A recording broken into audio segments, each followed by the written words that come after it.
ಅವನ್ ಯಾವನ ಎಲ್ಲಿಂದನೋ ಬಂದ್ಬಿಟ್ಟು ನಮ್ಮವ್ನ ನಂಗೆ ಗೆಲ್ದಾಗ ನೀವು ಊಟ ಹೊಡಿಬೇಕೋ ಬೇಡ ಅವನ್ಗೆ? कन्नड़ नहीं सीखेगा? नहीं हाँ? नहीं, कन्नड़ नहीं सीखेगा? ये हिंदुस्तान है, ठीक है। इधर हम जो चाहेंगे वो बोलेंगे। और कन्नड़ा लोग रह का रहे हैं हिंदुस्तान में, हाँ? हिंदुस्तान में रह रहे हैं। ಕನ್ನಡಿಗರಿಗೆ ಪರಮೆ ಕಲ್ತೀನಿ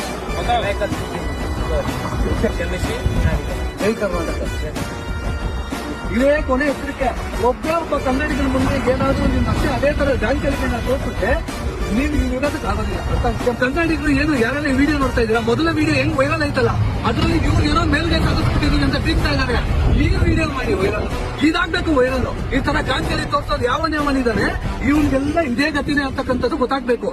ಕನ್ನಡಿಗರು ಲಕ್ಷಕೋಟಿ ಜನ ಬೇರೆ ಬೇರೆ ರಾಜ್ಯಗಳಲ್ಲಿ ವಾಸ ಮಾಡಿದ್ರು ಕೂಡ ಅಲ್ಲಿನ ಭಾಷೆ ಕಲಿತು ಅಲ್ಲಿನ ಭಾಷೆಯ ಜನರಿಗೆ ಗೌರವ ಕೊಡ್ಕೊಂಡು ಬದುಕ್ತಾ ಇದ್ದಾರೆ.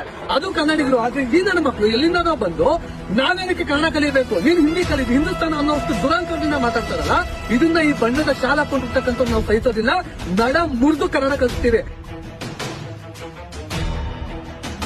ಇದು ಇಂಡಿಯಾ ನಿಜ, ಇಂಡಿಯಾ ಅಲ್ಲ.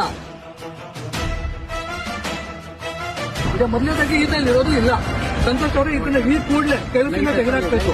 ರಾತ್ರಿ ಅಲ್ಲಿ ಈ ಕೂಡಲೇ ನಿಮ್ಗೆ ರಿಟರ್ನ್ ಬಸ್ ಟಿಕೆಟ್ ಬುಕ್ ಮಾಡ್ಬಿಟ್ಟು ಇದನ್ನ ಕಳಿಸ್ತಾ ಇರಬೇಕು.